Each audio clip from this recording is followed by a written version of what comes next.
Hey guys, back again.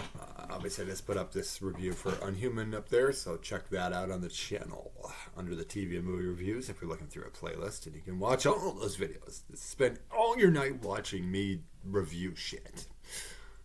I mean, you don't have to, but anyway. Yeah, so this one is for a movie I watched last week. And I'll tell you the history of this movie. Well, history, but when I saw the preview for it. Bodies, Bodies, Bodies. As you can tell by my thumbnail, I did not enjoy this film. But it's funny because I remember me and Anna went to the movies a couple months ago, and we've been last year, and that trailer came on for it, and Anna's little words were, "What the fuck did I just watch?" And that was just a trailer. So imagine my thoughts after watching the movie. I literally said the same exact thing after the movie was over, because oh my god. Now, I won't say it's as bad as Black Christmas 2019, but as far as the dialogue goes, it's not far off. It's got some moments that I thought were at least mildly funny. I at least chuckled a few times, so I'm not going to sit there and say it was, like I said, as horrible. It's not quite as cringy as Black Christmas 2019, where you're just like, oh my god, this is awful. But it's not great. The acting was okay. The main girl, she played Rue in the Hunger Games movies. She's been in lots of things since then. Amandla Sternberg or something, I think that's her name is.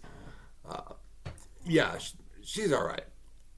And the girl playing her girlfriend, she was in that Borat sequel, playing his daughter in that. She's not bad. The rest of them are kind of just there. Like I feel like they're like almost like they're YouTube personalities or something. I don't know. And then you had Pete Davidson just kind of being there, like, "Yep, I'm here for a paycheck." And Lee Pace is in it as well. He's been a lot of character actor. He's been a lot of things. He was the Ronan the Accuser in Guardians of the Galaxy, which you wouldn't recognize him here. But so anyway, I think this is like, what is it, Gen Z the movie or something like that as well, I feel, because there's a lot of like really like cringy dialogue, and it's all these like rich people, and they're all at a party, and they play a game called Bodies, Bodies, Bodies. I guess that's why that's called that. And I just the way they started off is like they slap each other in the face really hard, and then take shots, and then slap the next person next to them really hard, and it's just like, who would fucking do this? I guess rich people. Because it's just like, no one's slapping my ass in the fucking face. It's like, I'll slap you right back. Anyway, but like, that's just stupid. It's like, you hurt somebody's fucking jaw that way. You don't know how, someone's got a glass jaw, you might knock them out, You can hurt somebody that way, so why are you slapping people?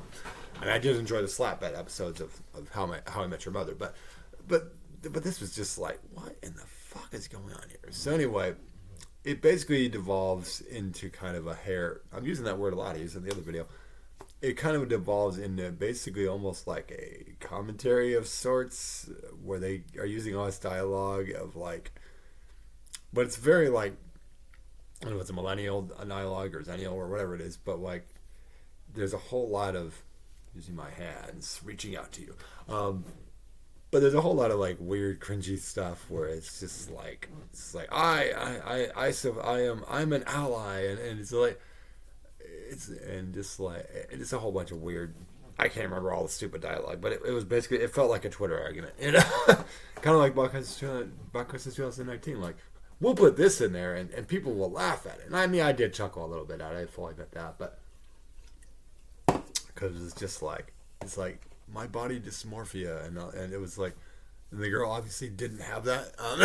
It was just like something cringy. And this one girl, literally her whole half of her dialogue was like, "Oh my god, oh my god, oh my god." That's like over and over. I'm like, oh my god, shut up. And it's just like, but anyway, one by one, basically it starts with like Pete Davidson, like, he got his throat slit. So it was like, oh god, so now they're all suspecting who killed. They immediately go after Lee Pace, and then he gets fucking killed by the one girl, the girlfriend, and like, because she's trying to defend them and all that, and he's really just trying to figure out what the fuck's going on here. So both Pete Davidson and him were both killed immediately. So now it's just all women.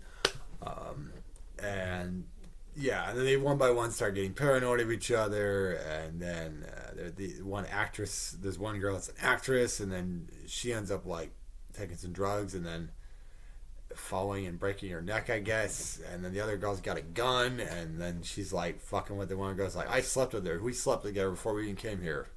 And it's just like you don't really find out if that actually happened or not.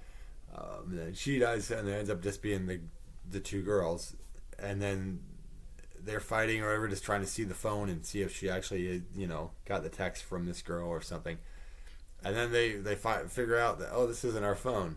And then you basically, the big twist, as they're saying, is that like earlier in the film, Lee Pace had opened this wine bottle with like a sword. He just like sliced it open with a sword and just popped over, and and it was impressive, sure.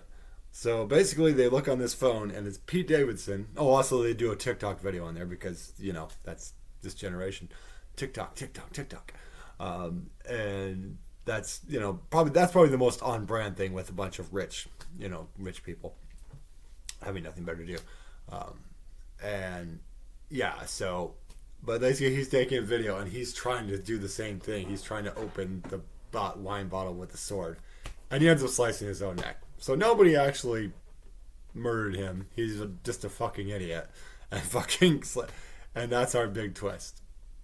That was a big twist. There's no real murder. Like I was hoping when I first started, I thought maybe it was going to be an April Fool's Day thing. Like this was all going to turn into almost an April Fool's Day. Not the exact same thing, but like something like that where there'd be a reveal where it was like, oh, okay, this is all staged and this is a bunch of rich people doing prank shit and all that, And if they had done that, I probably would have been like, okay, not bad, not a bad twist, But that was just so fucking stupid.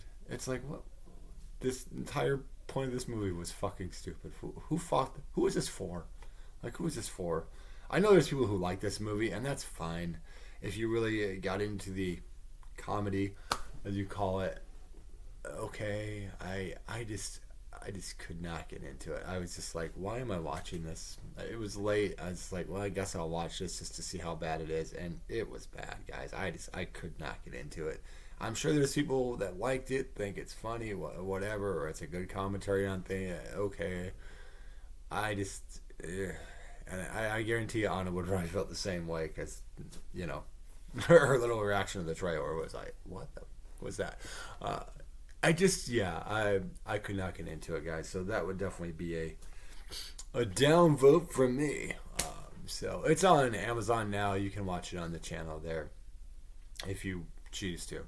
Like I said, I watch bad horror movies on Amazon. Sometimes they turn out to be decent, and then sometimes they turn out to be this.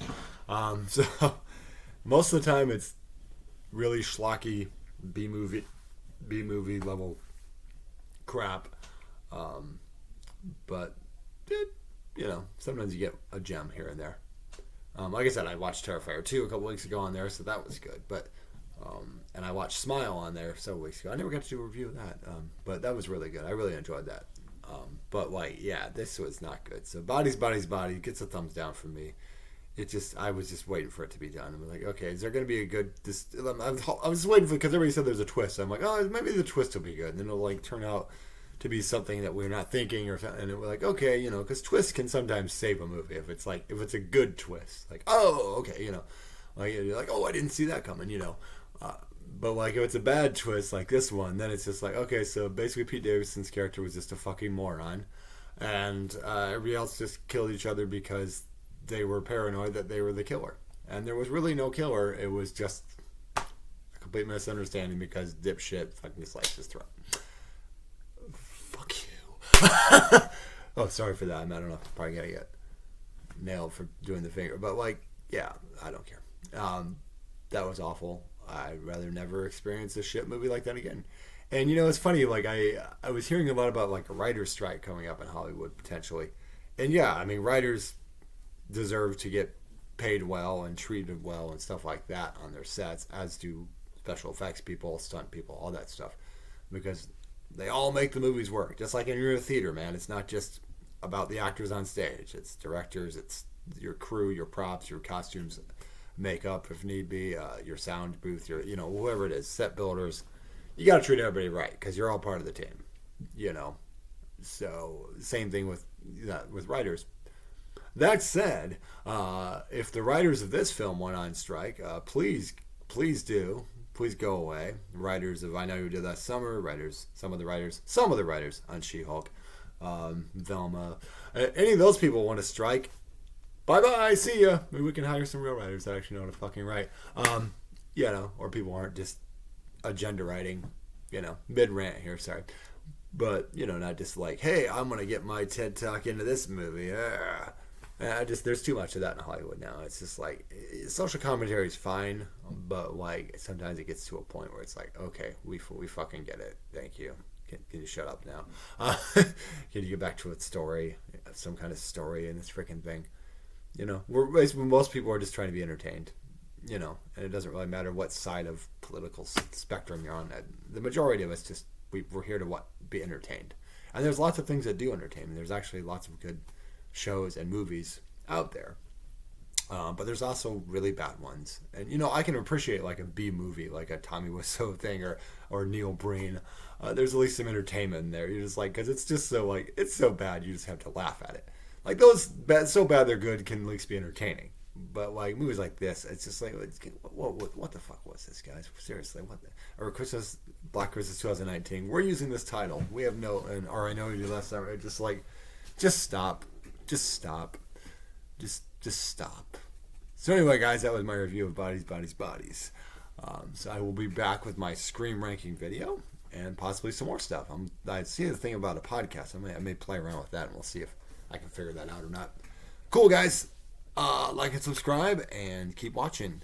Have a good night.